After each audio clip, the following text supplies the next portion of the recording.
أهلاً بيكم في مراجعة شاملة لواحدة من أهم القصص في علم الأحياء. النهاردة إحنا مش مجرد هنراجع، إحنا هنكون محققين في قضية عمرها تقريباً 100 سنة، قضية البحث عن جزيء الحياة. يلا بينا نمشي خطوة بخطوة ورا الأدلة اللي في الآخر كشفت عن أكبر سر في الطبيعة. الحكاية بتبدأ في أوائل القرن العشرين. وقتها العلماء كانوا خلاص عارفين إن في حاجة اسمها الجينات هي اللي بتنقل الصفات من جيل للتاني، وعرفوا كمان إن الجينات دي موجودة على الكروموسومات، بس الكروموسومات دي نفسها بتتكون من حاجتين: بروتين وحمض نووي اسمه DNA. اللغز الكبير كان هنا. ومن هنا بقى بدأت القضية بتاعتنا. كان في سؤال واحد محوري: مين فيهم هو المسؤول؟ مين هو جزيء الحياة اللي بيحمل كل شفراتنا؟ كان عندنا مشتبه فيهم اتنين رئيسيين على الساحة: البروتين والدي ان ايه، وكل الأدلة المبدئية كانت بتشاور على واحد منهم بس. طيب، تفتكروا الشكوك كانت رايحة لمين؟ للبروتين طبعاً. البروتين كان هو النجم المرشح الأقوى. ليه؟ لأنه ببساطة جزيء معقد جداً، بيتكون من 20 نوع مختلف من الأحماض الأمينية. يعني كأن عندك لغة فيها 20 حرف تقدر تكتب بيها عدد لا نهائي من الكلمات والجمل. فكان منطقي جداً إن هو ده اللي يقدر يخزن كل المعلومات الوراثية المهولة دي. أما الدي ان ايه فده كان يا عين الغلبان اللي محدش مصدقه. كان تركيبه بسيط قوي، بيتكون من 4 وحدات بس، يعني لغة من 4 حروف بس. إزاي حاجة بالبساطة دي تقدر تكون مسؤولة عن كل التنوع الخرافي اللي شايفينه في الكائنات الحية؟ وهنا بتبدأ قصة التحقيق بتاعتنا تاخد منحنى مثير. أول خيط حقيقي في القضية، أول دليل مادي ظهر من تجربة غيرت كل حاجة: تجربة العالم فريدريك جريفيث اللي اتعرفت باسم التحول البكتيري. جريفيث كان شغال على بكتيريا اسمها المكورات الرئوية. البكتيريا دي كان ليها شكلين أو سلالتين. السلالة الأولى اسمها S strain، ودي كانت ملساء أو سموث، والأهم إنها كانت مميتة. ليه؟ عشان كان حواليها كبسولة أو غلاف بيحميها من جهاز المناعة. أما السلالة التانية فكانت R strain، ودي كانت خشنة أو رف، وكانت مسكينة وغير ضارة خالص لأن ما عندهاش الغلاف ده، فجهاز المناعة كان بيقضي عليها بسهولة. بص بقى على البساطة وعبقرية التجربة. الخطوة الأولى: حقن الفئران بالسلالة R الحية اللي هي غير ضارة. النتيجة: الفئران عاشت. منطقي جدا. الخطوة الثانية: حقن الفئران بالسلالة S الحية اللي هي القاتلة. النتيجة: الفئران ماتت. برضو متوقع. الخطوة الثالثة ودي مهمة: قتل السلالة S بالحرارة وبعدين حقنها في الفئران، والنتيجة: الفئران عاشت لأن البكتيريا الميتة ما تقدرش تعمل حاجة. لكن هنا بقى حصلت المفاجأة اللي هزت الدنيا كلها. في الخطوة الرابعة والأخيرة: خلط السلالة R الحية البريئة مع السلالة S المقتولة بالحرارة وحقن الخليط ده في الفئران، والمفاجأة كانت إن الفئران ماتت. دي كانت حاجة مش مفهومة خالص. إزاي ده حصل؟ ولما جريفيث فحص دم الفئران اللي ماتت لقى جواها بكتيريا من السلالة S القاتلة بس حية. الاستنتاج الوحيد اللي قدر يوصله هو إن في حاجة، مادة معينة سماها المبدأ المحول، اتنقلت من بكتيريا S الميتة ودخلت بكتيريا R الحية وحولتها من سلالة طيبة لسلالة قاتلة. جريفيث ما اكتشفش إيه هي المادة دي، لكنه اكتشف وجودها وفتح الباب لفكرة إن المعلومات الوراثية دي عبارة عن مادة كيميائية بتتنقل. اللغز ده فضل موجود حوالي 15 سنة لحد ما جه فريق علماء بقيادة أوزوالد إيفري وقالوا إحنا هنحل القضية دي. مهمتهم كانت واضحة جدا: لازم نعرف مين هو المبدأ المحول ده ونقبض عليه متلبس. سؤالهم كان مباشر: إيه هي الطبيعة الكيميائية للمادة الغامضة دي؟ هل هي بروتين ولا RNA ولا DNA؟ وعشان يوصلوا للإجابة قرروا يلعبوها بطريقة ذكية، وهي الاستبعاد. يعني هيمسكوا كل مشتبه بيه ويحاولوا يبرئوه، واللي هيفضل في الآخر يبقى هو المجرم. في الاختبار الأول مسكوا المشتبه به الأقوى، البروتين. جابوا مستخلص بكتيريا S المقتولة وحطوا عليه إنزيم متخصص في تكسير البروتينات بس. بعد ما قضوا على كل البروتينات خلطوا المستخلص ده مع بكتيريا R الحية. النتيجة: التحول لسه بيحصل زي ما هو، يعني من غير بروتين التحول شغال.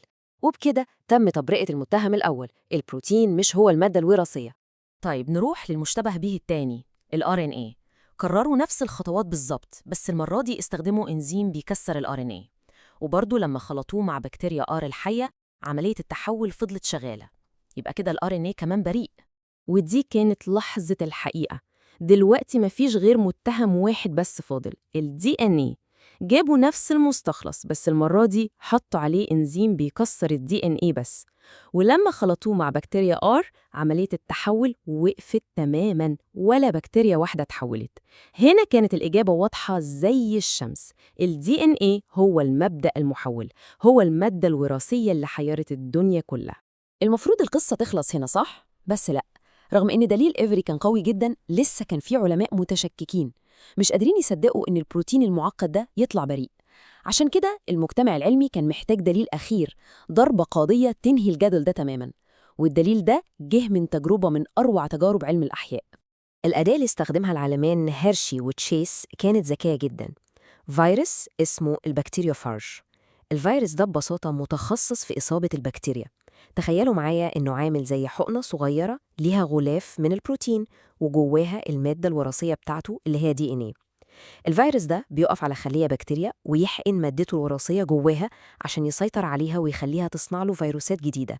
فكرة التجربة كانت عبقرية. عملوا مجموعتين من الفيروسات دي. في المجموعة الأولى علموا الغلاف البروتيني بتاع الفيروس بعنصر الكبريت المشع. إيش معنى الكبريت؟ لأن البروتين فيه كبريت لكن DNA ما فيهوش. في المجموعة التانية علموا DNA نفسه بعنصر الفوسفور المشع. وإيش معنى الفوسفور؟ لأن DNA فيه فوسفور لكن البروتين ما فيهوش. بعد ما خلوا الفيروسات دي تصيب البكتيريا حطوهم في خلاط عشان يفصلوا أغلافة الفيروسات عن البكتيريا. النتيجة كانت حاسمة. في المجموعة الأولى الإشعاع يعني بروتين فضل بره الخلية، وفي المجموعة التانية الإشعاع يعني DNA هو اللي دخل جوه الخلية البكتيرية. ده كان الدليل القاطع بالصوت والصورة. المادة اللي الفيروس بيحقنها جوه الخلية عشان يديها الأوامر الوراثية هي DNA مش البروتين.